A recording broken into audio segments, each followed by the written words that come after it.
الحمد للہ وکفا وسلام علی عبادہ الذین اصطفیٰ اما بعد فاعوذ باللہ من الشیطان الرجیم بسم اللہ الرحمن الرحیم۔ معزز سامعین، 26 جمادی الاخری 1445 ہجری بمطابق 9 جنوری 2024 بروز منگل بعد نماز فجر کا یہ درس قرآن انشاءاللہ سورۃ النور آیت نمبر 11 پر مشتمل ہوگا۔ آپ دعا فرما دیجئے اللہ تعالیٰ مجھے شرح صدر کے ساتھ بیان کرنے کی توفیق عطا فرمائے اور عمل والی باتوں پر اللہ تعالیٰ ہم سب کو عمل پیرا ہونے کی توفیق عطا فرمائے۔ کل مسئلہ لعان بیان ہوا تھا کہ اگر میاں اپنی بیوی پر تہمت لگائے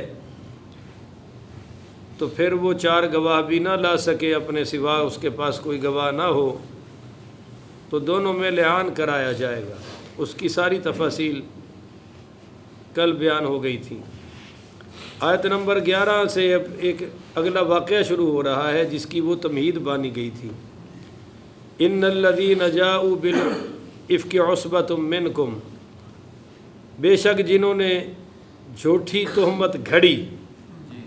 یہ جو افک ہے نا، افک، اس کو ہماری بولی میں کہتے ہیں اڑنتو گھڑنتو مڑنتو، خلاف واقعہ بات کرنا اور الٹی بات کرنا، اس کو کہتے ہیں افک، یعنی سادہ لفظوں میں آپ کہہ لیں تہمت لگانا۔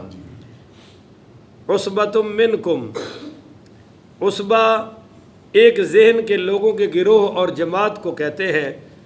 عصبہ اور اصابۃ کہا جاتا ہے کیونکہ یہ ایک دوسرے کی تقویت کا باعث ہوتے ہیں۔ عصب یعصب کا معنی ہے باندھنا اور مضبوط کرنا، چونکہ وہ اس واقعہ میں ایک دوسرے کو مضبوط کر رہے تھے۔ تو ان الذین جاؤوا بالافک عصبۃ منکم، بے شک جنہوں نے جھوٹی تہمت لگائی ہے ایک گروہ ہے تم میں سے۔ لا تحسبوہ شر لکم، ہاں اپنے لیے وہ اس کو برا خیال نہیں کرتے، بل ہوا خیر لکم، بلکہ لا تحسبوہ شر لکم، لا تحسبوہ شر لکم، تم اس کو اپنے لیے برا خیال نہ کرو، بل ہوا خیر لکم، بلکہ یہ بہتر ہے تمہارے لیے۔ لکل امرئ منہم ما اکتسب من الاسم، ہر شخص کے لیے اس گروہ میں سے اتنا گناہ ہے جتنا اس نے کمایا ہے۔ والذی تولی کبرہ، اور جس نے سب سے زیادہ حصہ لیا ان میں سے، تو منہم لہ عذاب عظیم، اس کے لیے تو عذاب عظیم ہوگا۔ تو یہ جو ہے نا ان الذین جاؤوا بالافک، اس کو کہتے ہیں واقعہ افک۔ لفظ بولو، کیا کہتے ہیں؟ کل کو واقعہ افک نہ کہتے پھرو۔ یہ کیا ہوا؟ اس کا اصل قصہ یہ ہے کہ نبی کریم پڑھیے صلی اللہ علیہ وآلہ وسلم جب سفر پر تشریف لے جاتے تھے تو کس اپنی زوجہ پاک کو ساتھ لے کے جانا ہے اس کے لیے قرعہ ڈالا کرتے تھے۔ اور اس مرتبہ غزوہ بنی المستلق میں تشریف لے جا رہے تھے آپ، جس کو غزوہ المریسی بھی کہا جاتا ہے۔ اس میں آپ تشریف لے جا رہے تھے، غالباً یہ 6 ہجری کا واقعہ ہے۔ قرعہ ڈالا گیا تو نام سیدہ عائشہ طیبہ صدیقہ پاک رضی اللہ تعالی عنہا کا نکلا، تو آپ نے سیدہ عائشہ پاک کو ساتھ لے لیا۔ غزوہ ہو گیا، جب واپسی پہ آتے ہوئے کہیں پڑاؤ کیا تھوڑی دیر کے لیے، تو ام المومنین سیدہ طیبہ طاہرہ صدیقہ پاک رضی اللہ تعالی عنہا آپ اپنی حاجت کے لیے تشریف لے گئی۔ جب واپسی آئی تو دیکھا کہ ایک قیمتی ہار تھا گلے میں، وہ بڑا قیمتی تھا، اپنی بہن سے عاریتاً لیا ہوا تھا، وہ نہیں تھا، اس کو تلاش کرنے کے لیے نکل گئی۔ تو ہار تو مل گیا، مگر جس ہودج میں آپ تھی اس کو اٹھا کر صحابہ نے رکھ دیا۔ اس وقت حضرت ام المومنین کی عمر مبارک بھی تھوڑی کم تھی اور دبلی پتلی تھیں، تو صحابہ کی تو اتنی توجہ بھی نہیں تھی، تو ہیں یا نہیں انہوں نے محسوس ہی نہیں کیا، بس وہ ہودج اٹھایا، اونٹ پہ رکھ دیا اور قافلہ چلا گیا۔ ام المومنین اس میں نہیں تھی، جب یہ واپسی تشریف لائی وہاں تو قافلہ جا چکا تھا، اور یہ پھر وہیں لیٹ گئی کہ جب میرا پتہ چلے گا تو یہیں سے آ کر مجھے لے لیں گے۔ اوپر چادر مبارک لے لی اور فرماتی ہے مجھے نیند آ گئی، عمر مبارک بھی تھوڑی تھی۔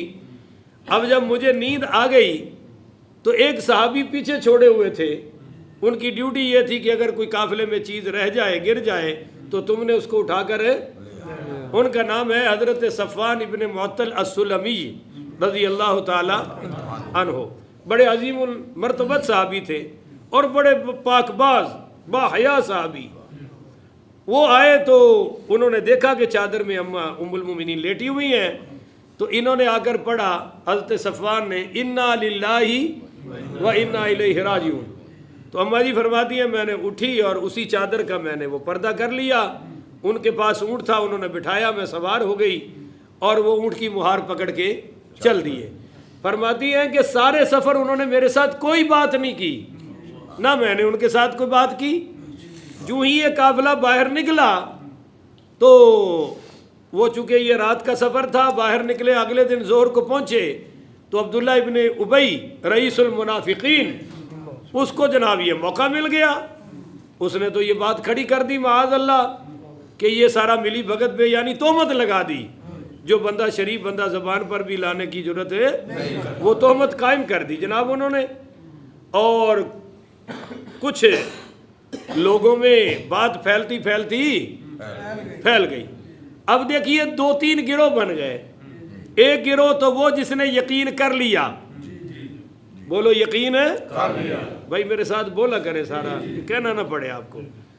وہ زیادہ تر تو منافقین ہی تھے، اگر آپ کہیں صحابہ میں بھی سے کوئی تھے تو 2 مرد 1 خاتون، مردوں میں ایک حضرت مستح پڑھی رضی اللہ تعالی بن اساسہ، یہ حضرت ابو بکر صدیق رضی اللہ تعالی عنہ کی خالہ زاد بہن کے بیٹے تھے اور غریب تھے، ان کا سارا خرچہ حضرت ابو بکر صدیق اٹھا رہے تھے، کھانا پینا سب کچھ، رہائش بھی، یہ بھی وغیرہ وغیرہ۔ تو یہ بھی غلط فہمی میں ہو گئے، جو میں کہہ رہا ہوں نا 3 گروہ بن گئے، پہلے گروہ میں یہ بھی آ گئے غلط فہمی میں، بات آگے کرنے والوں میں۔ نمبر 2 حضرت حسان بن ثابت رضی اللہ، اب یہ بڑے عظیم الشان صحابی ہیں، شاعر رسول ہیں، غلط فہمی ہوتی ہے بھائی۔ آگے خاتون میں ایک آئی حضرت حمنہ بنت جہش رضی اللہ تعالی عنہا، یہ حضور کی سسٹر ان لا ہے، یعنی آپ کی زوجہ پاک سیدہ زینب بنت جہش رضی اللہ تعالی عنہا کی سکی بہن ہے چھوٹی، یہ بھی اس غلط فہمی میں آ گئی۔ یہ ایک گروہ تھا، مگر منافقین اس میں زیادہ تھے کیونکہ انہوں نے تو بات گھڑی تھی اور بنائی تھی، وہ تو جناب اس کو اڑا رہے تھے۔ دوسرا گروہ وہ تھا جو چرچا تو کرتا تھا مگر بات کو پھیلاتا ذکر تو ہو گیا پھر شروع، گھروں میں بھی ہو گئی باتیں شروع، جو کہ بات پھیل گئی۔ میں آپ کو ایک حوالہ دیتا ہوں، حضرت ابو ایوب انصاری رضی اللہ تعالی عنہ، یہ اپنے گھر میں بیٹھے ہوئے تھے اور ان کی بیوی کہنے لگی ہائی یہ کیسی بات ہو گئی عائشہ کے بارے میں، اتنی بڑی بات۔ تو سیدنا ابو ایوب انصاری نے فرمایا کہ یہ سب بکواس ہے، جھوٹ ہے۔ کہنے لگی سارا تو جھوٹ نہیں ہو سکتا، عورت تھی نا، سارا تو جھوٹ نہیں ہو سکتا۔ ہائے ہائے ہائے، جنہیں پھر منہ بند کرانا ہوئے انہوں کو بڑے طریقے نے فرمایا تم ایسا کر سکتی ہو؟ ہائے ہوئے، کون ہے سبحان اللہ، اپنی بیوی سے فرمایا تم ایسا کر سکتی ہو؟ کہنے لگی توبہ میں تو سوچ بھی نہیں سکتی۔ تو فرمایا عائشہ تم سے افضل اور اعلیٰ ہستی ہے۔ ہائے ہائے ہائے، وہ تو ام المومنین ہے، تم سے زیادہ فضیلت والی ہے، حضور کی زوجہ ہے۔ جب میری بیوی ایسا سوچ نہیں سکتی تو سرکار کی گھر والی ایسا کیسے کر سکتی ہے؟ یہ دوسرا گروہ ہے. چرچا تو ہو رہا ہے پر یقین وقین ہے اور یہ پھیلانے اڑانے والے بھی نہیں. ایک تیسرا گروہ تھا جو کھل کر سامنے آ گیا کہ یہ بات ہی بکواس ہے, ایسا سوچا بھی جا سکتا نہیں, اور ان کی تعداد بہت زیادہ تھی صحابہ میں, صحابیات میں. اب آپ کو ایک کردار بتاؤں, میرے پاس تو تحقیق ہے 40 دن تک یہ سلسلہ قائم رہا, پر زیادہ تر ہمارے مفسرین کرام رحمہم اللہ لکھتے ہیں کہ 30 دن یہ کیفیت قائم رہی. اس 30 دنوں میں ہمارے نبی کریم رؤوف الرحیم صلی اللہ علیہ وآلہ وسلم نے گھر بات ہی نہیں کی. ہلکا جا سبحان اللہ بنتا ہے. ہمیں یار کوئی بات کر دینا, ہم گھر میں طوفان کھڑا کر دیتے ہیں. آج میں نے یہ گلی سے سنی ہے, آج میں نے محلے سے یہ بات سنی ہے, اور ادھر مدینہ میں جناب کوہرام بچا ہوا ہے, سرکار گھر آگے بات ہی نہیں کرتے, ویسے کہ ویسے آ رہے ہیں. اور ام المومنین اما عائشہ صدیقہ فرماتی ہیں مجھے پتہ ہی کوئی نہیں باہر کیا ہو رہا ہے, مجھے کوئی اس کی خبر ہے نہیں, خبر ہی کوئی نہیں. تو اتنا سٹیمنا تو ہم میں بھی ہونا چاہیے کہ اگر کوئی بات ہو تو فوری گھر میں لا کر اس کا ریئیکشن ظاہر کرنے کی بولو بھائی ضرورت ہے نہیں ہے جی. دوسرا عمل, نبی کریم رؤوف الرحیم پڑھی صلی اللہ علیہ وآلہ وسلم نے صحابہ سے مشاورت فرمائی. یہ مشاورت ایک بار نہیں ہوئی, کئی بار ہوئی ہے. ایک بار تو ہوئی جناب ممبر پر, آپ نے فرمایا کچھ لوگ ہیں, اب وہ الفاظ سنیے, نام لیا نہیں, آپ سارے بولا کرو یار, کسی کا نام لیا نہیں, یہ تھے مولوی لے کے نام ہو تیرے اس طرح یہ وہ پکڑ تکڑ مار کٹائی تقریروں میں شروع کر دی ہے. ہاں جی, پورے معاشرے کو ایسا جناب نفرت کی آگ میں پرو رہے ہیں اور ایسا لپیٹ میں لپٹ رہے ہیں کہ نادانوں کو خود بھی نہیں پتا کہ ہم کیا کر رہے ہیں. اور یہاں اتنی بڑی بات کہ آپ کے گھر پر تہمت قائم کر دی گئی ہے, اور بہت گھٹیا تہمت, مگر آپ جب ممبر پر بیٹھے تو کسی کا نام لیا, کیا الفاظ فرمایا ذرا سنیے گا. یا معاشر المسلمین من یعذرنی من رجل قد بلغنی اذاہ فی اہلی. ہائے ہائے, اے گروہ مسلمان, اے مسلمانان کی جماعت, اس شخص کے بارے میں مجھے کون معذور رکھتا ہے, یعنی مجھے کون بچائے گا اس سے جس کی اذیت رسانی میرے اہل خانہ کے بارے میں مجھ تک پہنچ چکی ہے, یعنی وہ مجھے میرے گھر والوں کے بارے میں تکلیف دے رہا ہے. یہ الفاظ تھے.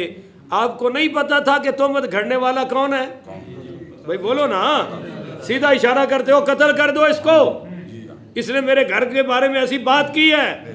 پر سبحان اللہ, قربان جائے اللہ کی قسم, اب وہ مجھے گالیاں دے رہے ہیں. دوسرا ٹولہ فون کرتے ہیں روزانہ, کل فون آیا جی فلاں ایس ایچ او بول رہا ہوں آپ پر ایف آئی آر ہو چکی ہے, میں آپ آتے ہیں یا میں موبائل بھیجوں؟ میں نے کہا جلدی بھیجو, انتظار کر رہا ہوں بھائی, ابھی آؤ تیرا استقبال کروں گا.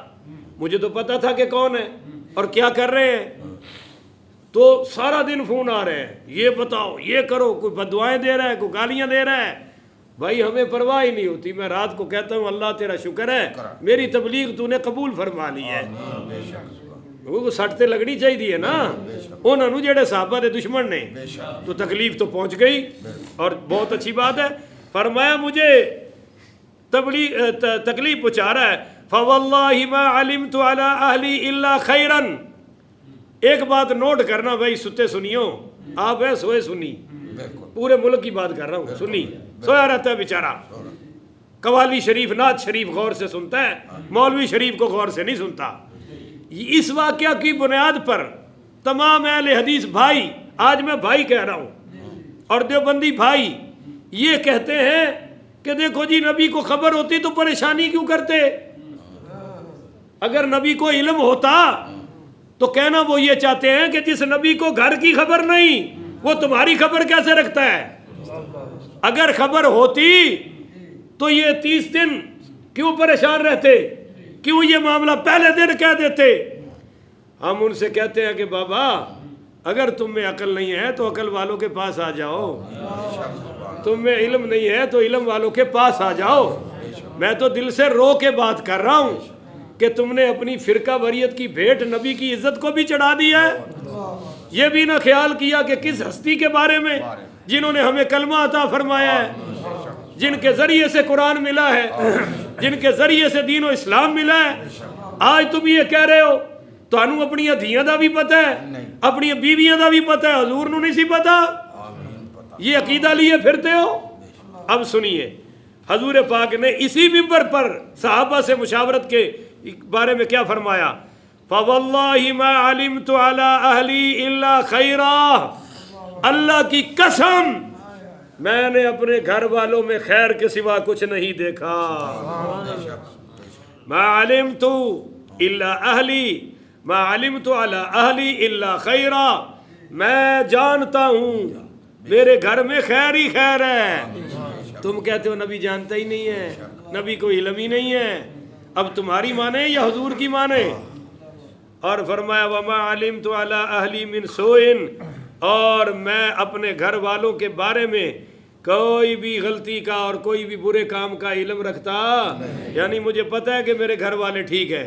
کہتا جی نبی نو پتہ ہی کوئی نہیں سی، تینوں پتہ لگ گیا اور حضور نو پتہ نہیں سی۔ اس پر حضرت معاذ بن جبل پڑھیے رضی اللہ تعالیٰ عنہ کھڑے ہوئے، یہ قبیلہ اوس کے نا، انصار کا قبیلہ اوس تھا، اس کے سردار تھے۔ کہنے لگے ضربنا عنقہ، یا رسول اللہ بتائیے اگر وہ میرے قبیلہ اوس سے ہے تو پھر میں اس کی گردن اتارتا ہوں، اگر وہ ہمارے بھائی خزرج والوں میں سے ہے تو بھی آپ ہمیں حکم دیں، جو حکم فرمائیں گے ہم عمل کریں گے۔ تو سعد بن عبادہ رضی اللہ تعالی عنہ کھڑے ہو گئے، وہ چونکہ خزرج کے سردار تھے اور سعد بن معاذ قبیلہ اوس کے سردار تھے، یہ خزرج کے تھے، بڑے نیک متقی تھے، مگر اس وقت خاندانی رگ پھڑک اٹھی، کھڑے ہو گئے اور کہنے لگے کہ ایسا ہرگز نہیں ہے، تمہیں علم ہے کہ وہ شخص خزرجی ہے، ہمارے قبیلے کا ہے، اس لیے تم ایسی باتیں کر رہے ہو، اگر وہ تمہارے قبیلے کا فرد ہوتا تو تم ایسے کبھی بات نہ کرتے۔ تو حضرت اسید بن عزیر رضی اللہ تعالیٰ عنہ، یہ سعد بن معاذ کے چچا زاد بھائی تھے، وہ کھڑے ہو گئے، وہاں کہا تم جھوٹ کہہ رہے ہو اور تم منافق ہو، منافقوں کا ساتھ دے رہے ہو۔ تو بس جناب یہ تو کھڑے ہو گئے، ادھر اوس ادھر خزرج، آوازیں بلند ہو گئی، سرکار منبر پر بیٹھے ہوئے تھے، آپ نے سب کو خاموش کروا دیا۔ اب آپ کو ایک قیمتی بات بتاؤں، یہاں نبی کریم رؤوف الرحیم پڑھیے صلی اللہ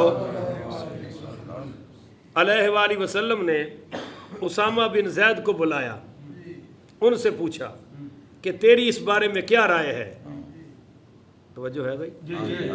وہ کہنے لگے یا رسول اللہ میری رائے تو یہ ہے کہ اللہ تعالیٰ نے آپ کے نالین پاک کے نیچے اگر کوئی ذرہ بھی لگ جائے نا، وہ اس کا پخانے کا یا خرابی کا، تو رب وہ بھی خبر دے دیتا ہے۔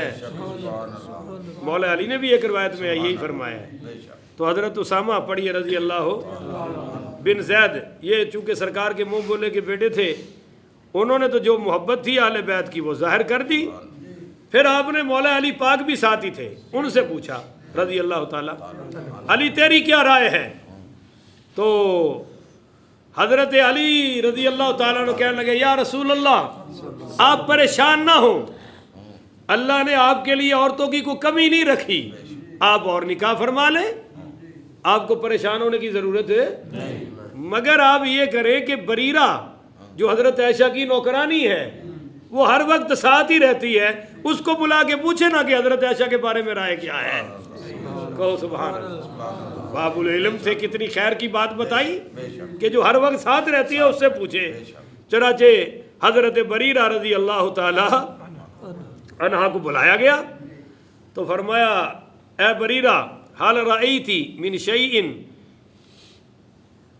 یریبکی من عائشہ، کیا تو نے ایسا عائشہ میں کوئی ایسی چیز دیکھی ہے جس کے بارے میں تجھے شک ہوتا ہو عائشہ کے کردار پر، کریکٹر پر؟ تو ہاں کمال کر دیا، کہنے لگی یا رسول اللہ میں نے اللہ کی قسم عائشہ میں خیر کے سوا کچھ نہیں دیکھا، ایک بات دیکھی ہے، ایک بڑی غلطی دیکھی ہے، آٹا گوندھ کے سو جاتی ہے اور بکری آگے آٹا کھا جاتی ہے۔ عمر چھوٹی تھی نا، آٹا گوندھ کے سو جاتی ہے اور بکری آگے آٹا کھا جاتی ہے۔ حضرت علی رضی اللہ تعالیٰ عنہ نے ڈانٹا، فرمایا خبردار سچی بات کر، سچ بول، تو اللہ کے نبی کے سامنے کھڑی ہے۔ بھائی مولا علی نے کیوں ڈانٹا؟ تاکہ عائشہ کے دشمنوں کو پتہ چل جائے کہ بات اندر بھی وہی ہے جو باہر ہے، جو صحابہ میں باہر نیکی کی بات ہے وہی ڈانٹا۔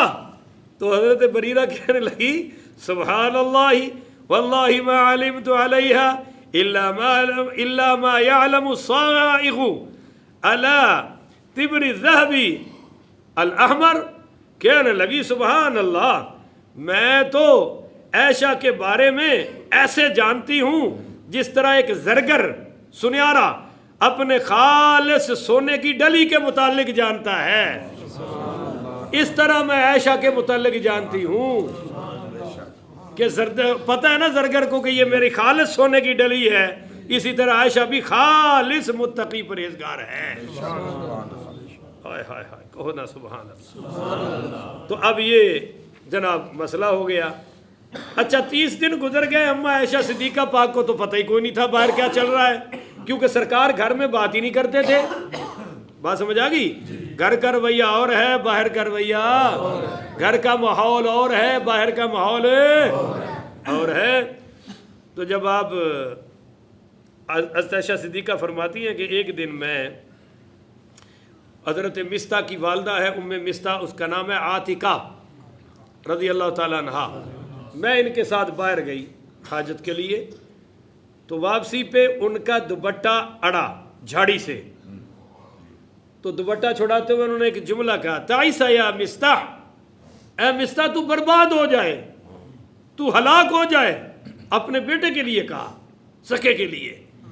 تو اماں جی عائشہ فرماتی ہے میں نے کہا عاتقہ یہ تو کیسے بات کر رہی ہے، تیرا بیٹا تو بدری صحابی ہے اور وہ میرے بابا کا مطلب ہے کہ بھانجا بھی ہے، اور تو اس کے بارے میں اتنی بڑے لفظ کہہ رہی ہے کہ وہ برباد ہو جائے۔ ہائے ہائے ہائے۔ حضرت عاتقہ کہنے لگی بیٹی تو بڑی بھولی ہے، تجھے پتہ ہی نہیں تیرے بارے میں باہر کیا کیا ہو رہا ہے۔ تو سیدہ عائشہ فرمانے لگی میں نے کہا مجھے تو کوئی پتہ نہیں۔ تب عاتقہ نے ام مستہ نے بیان کر دیا سارا واقعہ۔ تو اماں جی فرماتے ہیں مجھے پھر کوئی ہوش نہ رہا، میں دوڑ کے گھر آئی اور میں نے اونچی اونچی رونا شروع کر دیا، کوئی مجھے چپ کرانے والا نہیں تھا۔ تو میں نے عاتقہ سے پوچھ لیا کہ حضور کو خبر ہے کہ باہر یہ باتیں ہو رہی ہیں؟ کہا ہاں پتہ ہے۔ کہا میرے بابا ابو بکر کو بھی پتہ ہے؟ کہا ان کو بھی پتہ ہے، پورے مدینے کو پتہ ہے، ایک تجھے نہیں پتہ۔ تو اماں جی فرماتی ہیں کہ میں نے روتے روتے نا نبی کریم پڑھیے صلی اللہ علیہ وآلہ وسلم سے اجازت مانگی کہ میں اپنے گھر چلی جاؤں۔ فرماتی ہیں یہ پہلی چوٹ لگی میرے دل پر، کیونکہ آگے میں کہتی تھی نا کہ میں جاؤں گھر میں، تو حضور فرماتے تھے عائشہ ٹھہر جاؤ کٹھے جائیں گے، تو اکیلی نہ جا، میرے ساتھ آتے تھے، میرے ساتھ تشریف لاتے تھے۔ اس بار جب میں نے کہا یا رسول اللہ میں چلی جاؤں، تو فرمایا چلی جا۔ کہتے کہ میں چلی گئی، اور جب گھر آئی تو میں نے گھر میں بھی رونا شونا شروع کر دیا۔ میرے بابا اوپر والے کمرے میں تھے، سیدنا ابو بکر صدیق نیچے آ گئے، کہنے لگے کیا ہوا؟ تو میری ماں نے کہا اس تک بھی خبر پہنچ گئی ہے جو باتیں باہر ہو رہی تھی۔ تو میرے بابا ابو بکر صدیق بھی اونچی اونچی رونے لگ پڑے۔ تو وہ میری ماں نے تسلی دی مجھے، اماں عائشہ فرماتی ہیں، اس نے کہا بیٹی ساری ازواج میں سے تو خوبصورت ہے، کنواری تو ہے اور علم والی تو ہے، حضور کی سب سے زیادہ محبت تیرے ساتھ ہے، تو اختلاف تو ہونے ہی ہونے ہیں، مخالفت تو ہونی ہونی ہے، یہ بس تیری مخالفت ہے اور کوئی ایسی بات ہے نہیں۔ فرماتی ہے میں پھر بھی رو رہی، تو میرے بابا ابو بکر صدیق نے مجھے قسم ڈالی، قسم ڈال کر فرمایا گھر واپس چلی جا حضور کے پاس۔ کہتے ہیں کہ میں پھر روتے ہوئے واپس آ گئی۔ اس کے بعد دوبارہ پھر گھر آئی، اور جب دوبارہ آئی تو توجہ کرنا، غالباً عصر کی نماز کا وقت ہے، بعض روایت میں آیا کہ حضور بھی عصر کے بعد پیچھے چلے آئے۔ اب یہاں یہ قیمتی بات آپ کو بتانی ہے، میرے سامعین و ناظرین بھی سن لیں اور آپ بھی سن لیں۔ کہتی ہیں کہ میں تو رو رہی تھی، نہ کھانا نہ پینا نہ کچھ، بس زارو قطار رو رہی ہوں، تو اچانک حضور پاک صلی اللہ علیہ وسلم تشریف لے آئے میرے پیچھے اور میرے پاس آ کر بیٹھ گئے، اور آپ نے ایک جملہ فرمایا، اما بعد یا عائشۃ فإنه قد بلغنی عنک کذا وکذا فإن كنت بریئۃ۔ میرا حوصلہ نہیں پڑھ رہا، میں کیسے پڑھوں آپ کے ساتھ؟ آپ نے فرمایا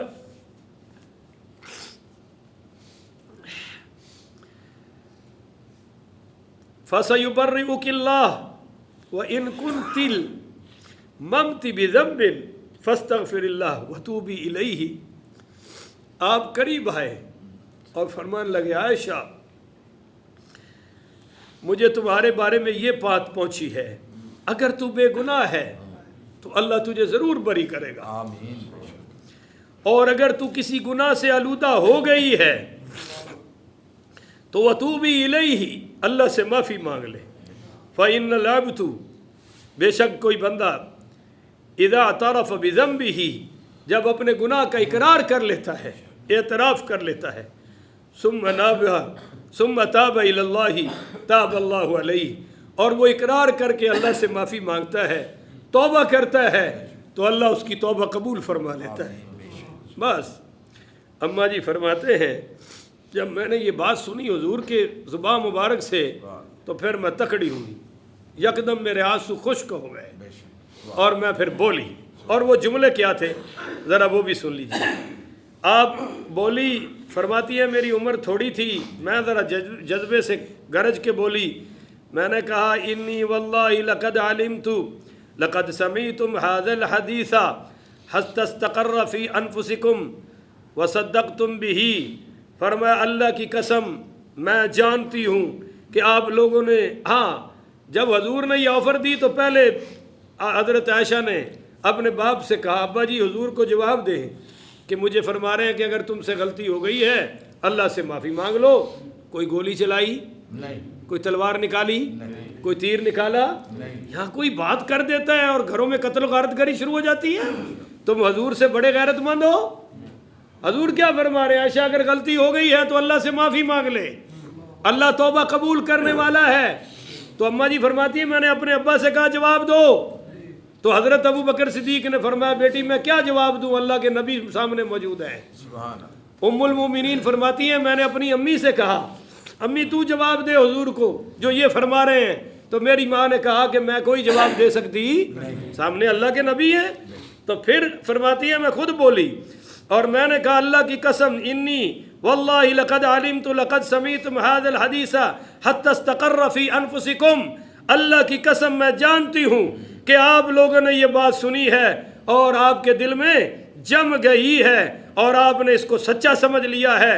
آگے سنیے الفاظ، فَلَئِن قُلْتُ لَكُمْ إِنِّي بَرِيئَةٌ، اب اگر میں کہوں کہ میں بری ہوں، اور واللہ یعلم انی بریۃ، اور اللہ جانتا ہے کہ میں بری ہوں، میں نے کوئی ایسا کام ہے، تو لا تصدقوننی بذالک، تو تم لوگ میری تصدیق نہیں کرو گے۔ وَلَئِنِ اعْتَرَفْتُ لَكُمْ بِأَمْرٍ،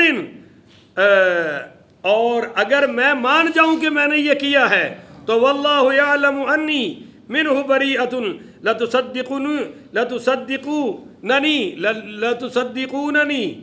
لتصدقوننی، تو آپ لوگ اس بات کی تصدیق کر دیں گے جبکہ اللہ جانتا ہے میں نے یہ کام، واللہ ما اجد لکم مثلا الا قول ابی یوسف قال، تو فرمانے لگی میں نے کہا آج میں بھی وہی کہتی ہوں جو یوسف کے باپ نے کہا تھا۔ فرماتی ہے کہ شدت کی وجہ سے نا، غم کی وجہ سے میرے زبان پر یعقوب کا لفظ ہی نہ آئے، تو میں نے کہا قال ابو یوسف، جو یوسف کے باپ نے کہا تھا، فصبر جمیل، میں صبر کروں گا، واللہ المستعان علی ما تصفون، اور جو تم کہتے ہو میرے بیٹو یوسف کے بارے میں اس پر میں اللہ سے مدد مانگتا ہوں۔ فرماتی ہے میں نے بھی یہی کہا میں بھی جو لوگ کہہ رہے ہیں اس کے مقابلے میں رب سے مدد مانگتی ہوں۔ فرماتی ہیں کہ یہ کہہ کے میں چپ کر گئی، اور اسی وقت فوراً نبی کریم رؤوف الرحیم پڑھیے صلی اللہ علیہ وآلہ وسلم پر وحی کی کیفیات طاری ہو گئی۔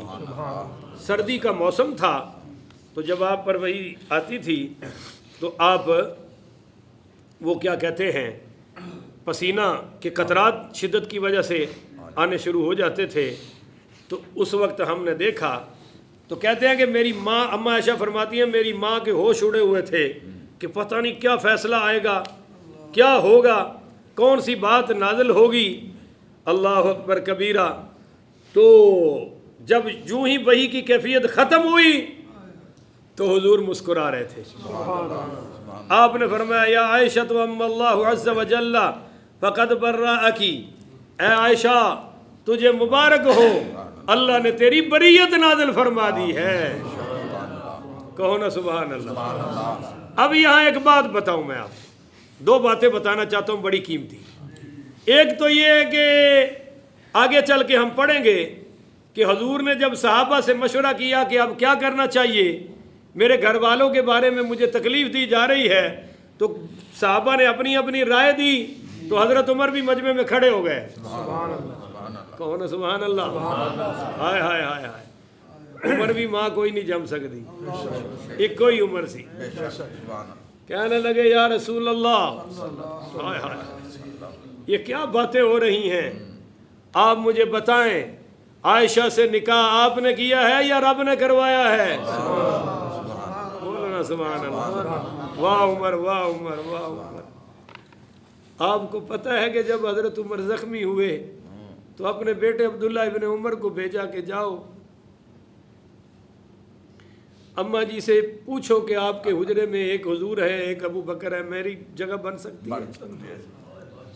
آگے سے اماں عائشہ صدیقہ فرمانے لگی عبداللہ بن عمر سے کہ بیٹے وہ جگہ میں نے اپنے لیے رکھی ہوئی تھی، پر تیرے بابا کا نام آ گیا نا، تو تیرے بابا نے مجھ پر ایک احسان کیا تھا، میری صفائی کا اعلان کیا تھا، آج اس احسان کے بدلے میں حضور کے روزے میں جگہ اس کو دیتی ہوں۔ تو حضرت عمر نے فرمایا عبداللہ اپنے بیٹے سے، ہو سکتا ہے اماں جی نے میری زخمی ہونے کی وجہ سے رحم کھایا ہو، جب میں دنیا سے رخصت ہو جاؤں تو پھر ایک بار اجازت لے لینا۔ حضرت عمر کھڑے ہو گئے، کہنے لگے یا رسول اللہ یہ شادی آپ نے کی ہے یا رب نے کروائی ہے رشتہ؟ تو کہا ہاں۔ حضور نے فرمایا اللہ نے کرائی ہے، ابھی تو بہت چھوٹی تھی، بلکہ پیدا ہی نہیں ہوئی تھی۔ ایک روایت میں آ رہا ہے کہ جبریل امیر ان کی تصویر لے کر آئے تھے ریشمی رومال میں کہ یا رسول اللہ اس خاتون کو اللہ آپ کی زوجہ بنائے گا۔ تو کہا یا رسول اللہ جب اللہ نے یہ رشتہ کروایا ہے، اللہ کے حکم سے آپ نے شادی فرمائی ہے، حضرت عمر بولے، تو جس اللہ نے گندی مکھی کو کبھی آپ کے پاک جسم پر بیٹھنے نہیں دیا، وہ ایسی عورت کو آپ کے بستر پر کیسے لا سکتا ہے؟ سبحانک ھذا بہتان عظیم۔ اللہ بھی پاک ہے، آپ بھی پاک ہے، اور آپ کا گھر اور عائشہ بھی پاک ہے، اور یہ بہتان عظیم ہے۔ سنو سنیو مسلمانوں، جو بات حضرت عمر نے فرشوں پر کہی تھی اماں عائشہ کے حق میں، وہی اللہ نے قرآن بنا کے حضور پہ نازل فرما دیا۔ یہ ہے ہمارا عمر جو یہودیوں کو سمجھ نہیں آ رہا۔ اور دوسری بات کہ نبی کریم پڑھیے صلی اللہ علیہ وآلہ وسلم نے جب یہ فرمایا کہ عائشہ تجھے مبارک ہو، اللہ نے تیری بریت نازل فرما دی ہے، تو ماں کہنے لگی بیٹا اٹھ حضور کا شکریہ ادا کر۔ تو ذرا پھر حضرت عائشہ بھی ناز میں تھی، فرماتی ہے مجھے یہ تھا کہ اللہ خواب میں حضور کو بتائے گا، مجھے یہ نہیں تھا کہ اللہ میری صفائی میں قرآن نازل فرما دے گا، اس کا تو میں نے کبھی سوچا ہی نہیں تھا، پر آ گیا قرآن۔ اور آپ کو میں کہتا ہوں حضرت یوسف پہ تہمت لگی تو بچے نے صفائی دی، نبی ہے وہ۔ سیدہ مریم پہ تہمت لگی تو بچہ بولا حضرت عیسیٰ ماں کی گود میں اپنی ماں کے لیے، اور جب سرکار پہ تہمت لگی تو یہ پورے عالمین کے مومنوں کی ماں ہے، تو صفائی دینے اللہ خود میدان میں آ گیا۔ اللہ نے فرمایا ہو عائشہ کے دشمنوں تمہارا علاج میں کرتا ہوں. پھر کیا علاج کیا یہ آگے واقعہ چلتا رہے گا اور آیات بھی چلتی رہیں گی. تو حضرت عائشہ کو جب کہا نا کہ بیٹی اٹھ حضور کا شکریہ ادا کر, تو کہنے لگی اللہ کی قسم نہیں اٹھوں گی میں اور کسی کا شکریہ ادا نہیں کروں گی, سب سے پہلے اپنے رب کا شکریہ ادا کروں گی جس نے میری برات نازل فرمائی ہے. یہ میں نے بخاری شریف کتاب التفسیر اور باب قولہ تعالی ان جاؤک بالافک جلد دوم صفحہ 98 صفحہ 696 سے لے کر 698 تک میں نے آپ کے سامنے پڑھ دیا ہے, قصہ بھی سنا دیا ہے. سیدنا عبداللہ ابن عباس رضی اللہ تعالیٰ عنہ فرماتے ہیں کہ اللہ نے کسی نبی کے گھر بدکارہ عورت نہیں داخل ہونے دی. نبی کی بیوی کافرہ تو ہو سکتی ہے پر لوز کریکٹر ہو سکتی نہیں. یہ ہر نبی کی بیوی کو اللہ نے عصمت کا پیکر بنایا ہے, اور ام المومنین تو پھر ان میں سب سے اعلیٰ ہو گئی کہ ان کی صفائی میں قرآن آ گیا. بولو بھائی, ان کی صفائی میں قرآن آ گیا. اسی وجہ سے کہتے ہیں کہ سرکار کے بعد خواتین میں سب سے اعلیٰ رتبہ اما عائشہ صدیقہ پاک کا ہے ازواج مطہرات میں, اور بیٹیوں میں سیدہ فاطمہ الزہرا کا ہے. یہی اہل سنت کا عقیدہ ہے جو میں آپ کی خدمت میں پیش کر رہا ہوں.